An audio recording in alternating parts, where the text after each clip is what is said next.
Monsieur, j'aimerais vous poser une question. Est-ce que M. Ouattara a-t-il violé la Constitution? Merci. Alors, je vais être clair et direct. Pour ceux qui veulent faire l'effort de s'informer, qu'ils aillent voir l'interview qui a été donnée à Alassane Dramane Ouattara lui-même en 2016 par France 24.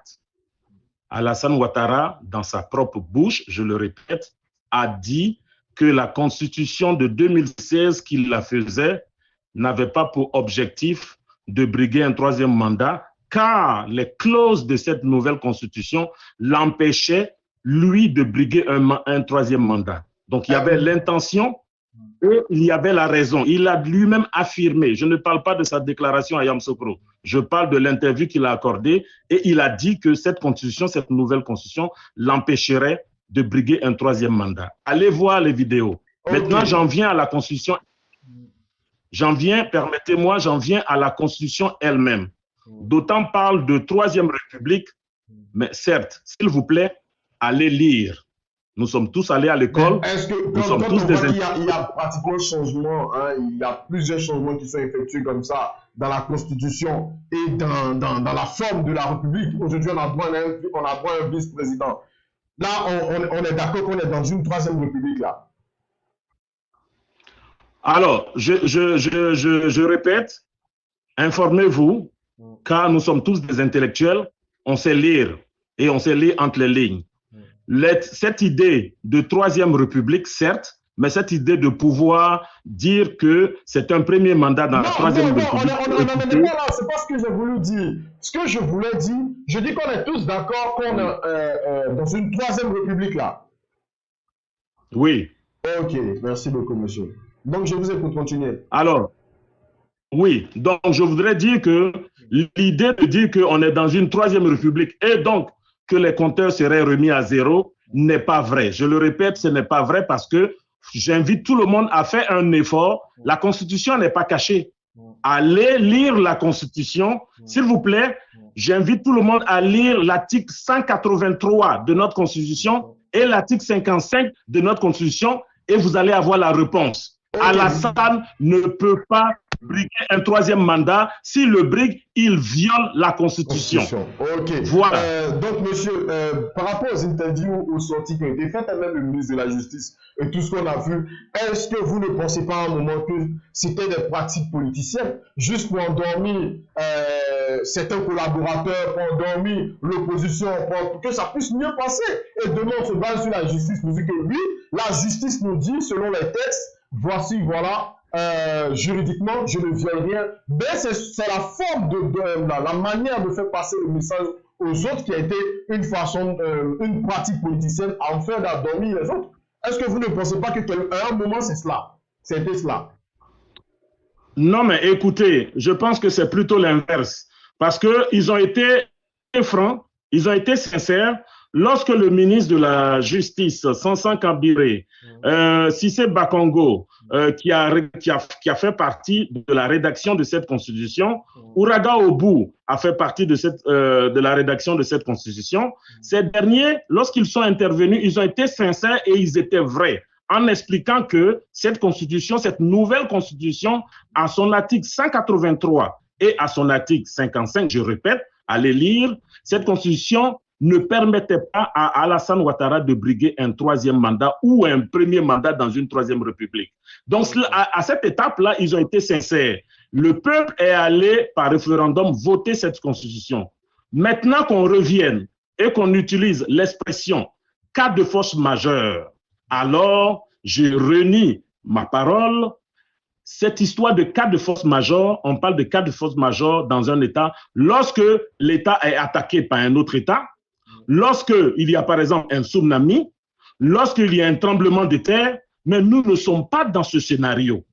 Alors, tout ce qui a été exprimé par le président de la République, exprimé maintenant par ces mêmes intervenants, Adama Bictogo et autres, c'est de la pure démagogie, c'est du machinisme politique. Et ça ne peut pas endormir les gens. Vous allez voir que les gens vont contester. Les gens vont contester et ils sont dans le droit de contester. Parce que la vérité est que c'est une violation flagrante de notre Constitution. Alors, il faut la respecter. Il faut respecter la Constitution, s'il vous plaît. Okay. Merci beaucoup, merci pour votre intervention, monsieur. Et puis, bon, je vous souhaite un bon week-end et prenez soin de vous, monsieur. On se dit à demain. C'est moi qui vous remercie. Merci, oui. Au revoir. Au revoir. Au revoir. Voilà, très rapidement. C'est-à-dire, je voulais intervenir par rapport au Gabonais, le frère Gabonais qui est intervenu tout à l'heure, qui a dit qu'il est juriste. Et puis, il était revenu sur, n'est-ce pas, comment on appelle ça, la rétroactivité, n'est-ce pas, de la Constitution. Il avait parlé de l'article 55 qui était inspiré de l'article 35, n'est-ce pas, de l'ancienne Constitution. Mais ce qu'il ne dit pas, et c'est ce que je voulais qu'il explique aux gens, pourquoi l'alinéa relative à l'âge, pourquoi alors n'est pas affecté? Pourquoi?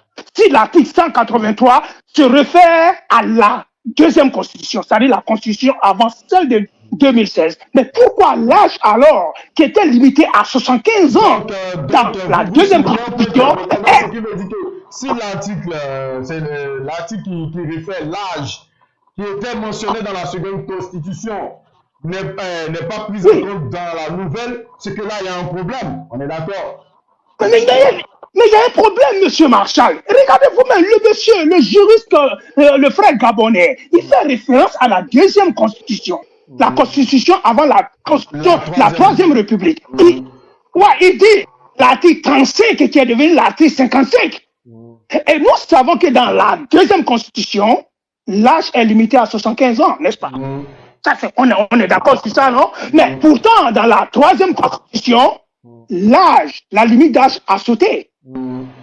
Mais si on veut faire la rétroactivité, voilà justement, ça devrait être une logique. Voilà pourquoi je disais, Marshall, comme votre intervenant vient de le dire, il va falloir que nos gens qu'on choisisse pour écrire nos textes constitutionnels, il faut qu'ils soient très clairs. Comme aux États-Unis. Aux États-Unis, il n'y a pas d'une nouvelle constitution qui viendra. C'est la constitution qui a été adaptée, qui est là, mais où on fait des amendements. Mais attention, il y a des articles que vous ne pouvez pas changer.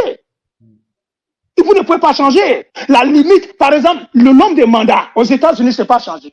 Si vous avez fait vos deux mandats, vous êtes parti, vous ne revenez pas. Monsieur Obama, je ne crois pas qu'il lui sera autorisé, par exemple, à revenir être encore candidat. Ce n'est pas possible dans la Constitution américaine. Mais par contre, l'âge est open. Si vous voulez, si les Américains veulent, ils peuvent voter un homme qui a 200 ans. Ce n'est pas leur problème, ça. L'essentiel, c'est que le monsieur démontre qu'il est capable de défendre les intérêts des États-Unis. Donc, pour revenir à notre Constitution, et bien sûr, évidemment, avant que même on accepte même dans son dossier, ça veut dire qu'on a checké d'abord s'il a les facultés mentales. C'est ça qui est important aussi. Voilà, les Américains, ici, les dossiers sont analysés par une commission. On ne regarde pas comme ça, il est vieux, il est beau. Alors, allez, non. Il y a des critères qui sont bien précis pour le choix, pour l'acceptation de la candidature de la personne. Il faut démontrer que vous êtes en bon état de santé et en possession de vos facultés de discernement. Maintenant, revenons à notre Constitution. Comme je le disais, pourquoi alors que les constitutionnalistes là, je ne parle pas d'un juriste, mais je parle de constitutionnaliste, qu'il m'explique, ce monsieur Bakongo là, qui a fait cette interprétation là, mais qu'il m'explique pourquoi l'alinéa sur l'âge, pourquoi ce n'est pas affecté par rapport à l'ancienne Constitution? Pourquoi? Qu'on m'explique cela. Si on ne m'explique pas cela, je vais dire que l'article 183, elle parle de la Constitution actuelle. Les législations, quand on dit la législation actuellement en vigueur, ça veut dire par rapport à la nouvelle Constitution, exactement. C'est par rapport à la nouvelle Constitution.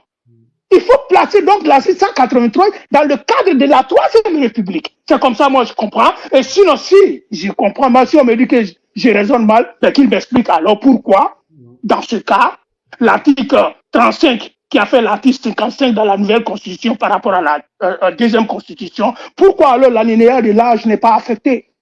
Pourquoi on n'a pas alors, on ne peut pas rétroactiver l'âge de 75 ans et M. Bédier peut se présenter? Pourquoi? Qu'on explique cela? Ok, merci. Comme je l'ai dit, le monsieur. Qui est vraiment important, voilà.